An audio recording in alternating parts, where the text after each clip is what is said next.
Hello बच्चों, आपका बहुत बहुत स्वागत है हमारे इस चैनल पर्सनल ट्यूटर पर। आज के इस वीडियो में हम डिस्कस करने जा रहे हैं कक्षा 7 स्निग्धा हिंदी से एक पार्ट जिसका नाम है कोलकाता से पेशावर। तो ये एक यात्रा वृतांत है और इसे लिखा है नेताजी सुभाष चंद्र बोस ने। तो शुरू करते हैं इसे।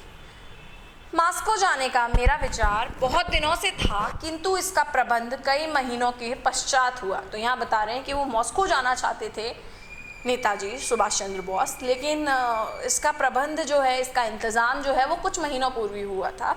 जिस पार्टी ने व्यवस्था करने का वचन दिया था वह मुझे आज से 2 महीने पूर्व ही कोलकाता से बाहर करना चाहती थी, लेकिन उन दिनों मेरा वहाँ से बाहर निकलना कठिन था। तो जो पार्टी उनको भेजने वाली थी वो 2 महीने पहले ही चाहती थी कि वो वहाँ से चले जाएं, लेकिन वो उस समय नेताजी निकल नहीं सकते थे वहाँ से।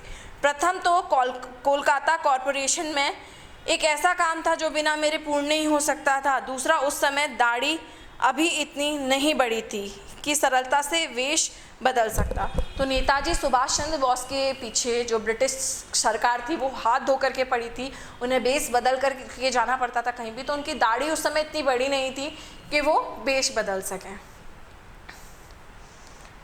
इसलिए उस समय मैंने अस्वीकार कर दिया। किंतु अब अनुभव करता हूँ कि यदि तब जाने के लिए उद्यत होता तो कष्ट ना उठाना पड़ता। अगर वो उस समय चले जाते तो आज तकलीफ ना उठानी पड़ती। वो ऐसा सोचते थे।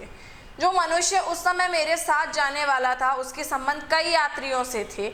जब मैं उसके साथ जाने के लिए उद्यत ना हुआ तो वह एकाकी चला गया और आजकल मॉस्को में है। तो वो जिसके साथ जाने वाले थे वो व्यक्ति आज मॉस्को में है और वो अकेला ही चला गया था जब नेताजी ने उसे मना किया। तो कॉरपोरेशन की भूमि का कुछ झगड़ा था, उसे तय करके मैंने मकान से निकलना बंद कर दिया था और यह घोषित कर दिया कि मेरा स्वास्थ्य खराब हो गया है और डॉक्टरों ने मुझे कुछ दिन के लिए विश्राम करने को कहा है। अतः कोई भी मुझसे मिलने का प्रयत्न ना करे और किसी को कोई बहुत आवश्यक काम हो तो टेलीफोन से बात कर ले। तो उन्हें कॉरपोरेशन भूमि का कुछ झगड़ा सुलझाना था, तो उन्होंने सबको ये बोल दिया कि मेरी तबीयत बहुत ख़राब है और अगर कोई मुझसे मिलना चाहता है, कोई किसी को बहुत ज़रूरी काम है तो वो मुझे टेलीफोन कर सकता है। कोलकाता से बाहर निकलने के 8 दिन पूर्व मैंने अपने संबंधियों को भी अपने कमरे में आने से रोक दिया।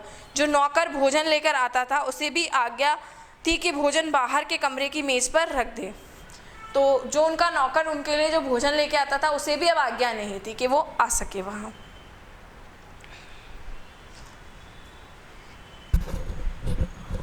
उन्हीं दिनों मैंने उन लोगों को सूचना दी जिन्हें मेरे जाने का सारा प्रबंध करना था। तारीख इत्यादि का सब निर्णय हो गया और दाढ़ी रखने के 40वें दिन रात को कोलकाता से 40 मील के अंतर पर एक रेलवे स्टेशन पर पहुंचा और पेशावर तक का दूसरे दर्जे का टिकट लेकर गाड़ी में बैठ गया।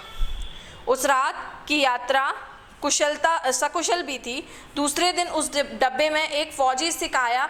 चूँकि हम 2 ही वहाँ थे अतः आपस में बातचीत करना आवश्यक हो गया। तो एक फौजी सिख जो है उनके डब्बे में आकर के बैठ गया।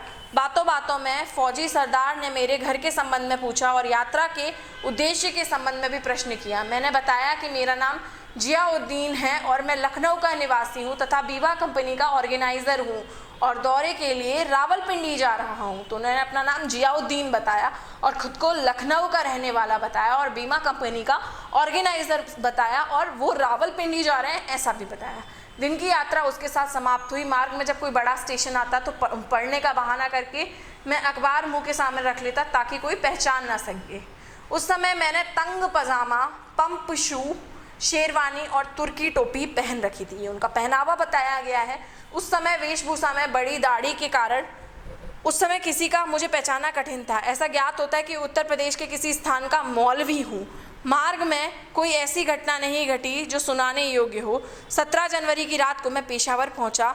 स्टेशन पर मोटर आई हुई थी। उस पर सवार होकर हम नियत स्थान पर जा पहुँचे। पेशावर में मुझे 2 दिन ठहरना पड़ा क्योंकि मेरे मित्रों को काबुल की यात्रा का प्रबंध करना था। पेशावर में मेरे होने की किसी को कानों कान खबर ना लगी। 19 जनवरी को प्रातःकाल मुझे पठानी कपड़े दिए गए। उस वेश में मैं रहमत खां और एक मित्र के साथ मोटर में बैठकर पेशावर से चल दिया। तो वो पेशावर से भी चल दिए। हम तीनों के अतिरिक्त मोटर चलाने वाला एक ड्राइवर भी था। नगर से निकलकर हम उस सड़क पर हो गए जो जमकद को जाती थी। तो जमकद वाले सड़क पर क्या था, नेताजी चल दिए।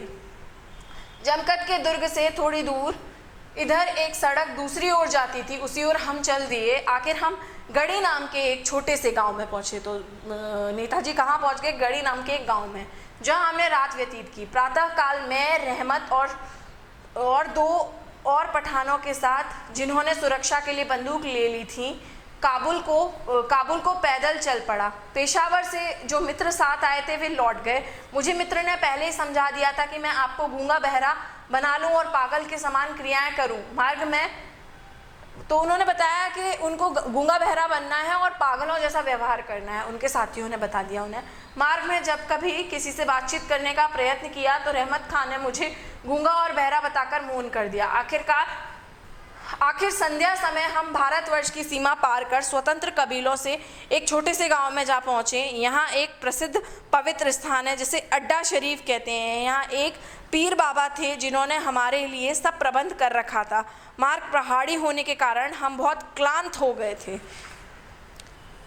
तो क्लांत मतलब थक गए थे। वह रात हमने पीर बाबा की मस्जिद में व्यतीत की। अगले दिन प्रातः काल जब हम उठे तो क्लांति दूर नहीं हुई थी। क्लांति मतलब थकान दूर नहीं हुई थी, किंतु वहाँ से चलना आवश्यक था। अब चलना तो ज़रूरी था, थकान नहीं मिटी थी। फिर भी जलपान करके हमने यात्रा प्रारंभ की। जो मनुष्य हमारी सुरक्षा के लिए गढ़ी से आए लौट गए और 3 नए व्यक्ति बंदूकें लेकर पहले से ही बंदूकें लेकर पहले दिन साथ चले।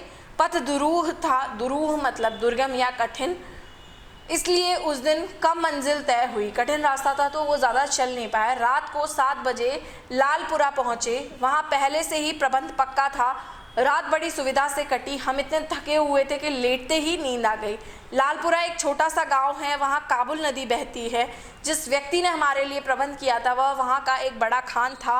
अफगान सरकार में उसकी बड़ी प्रतिष्ठा थी। लालपुरा में तो जैसे उसका अपना शासन था। पहले समय उसने हमें एक रुक्का दिया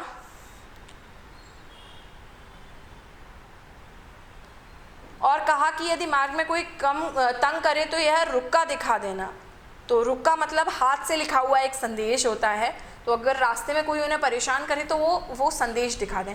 इस रुक्के को दिखा देने पर पूरे अफगानिस्तान में कोई कस नहीं हो सकता। रुक्का फारसी था और उसमें लिखा था कि जियाउद्दीन और रहमत खां स्वतंत्र कबीले के निवासी हैं। मैं इन्हें भली भांति जानता हूँ। तो ये था यात्रा वृतांत कोलकाता से पेशावर तक का। नेताजी सुभाष चंद्र बोस ने इसे लिखा है। ये उनकी यात्रा का वृतांत है। आई होप आपको ये वीडियो लेक्चर पसंद आया होगा। वीडियो को लाइक कीजिए, साथ ही साथ चैनल को सब्सक्राइब कीजिए। Thank you.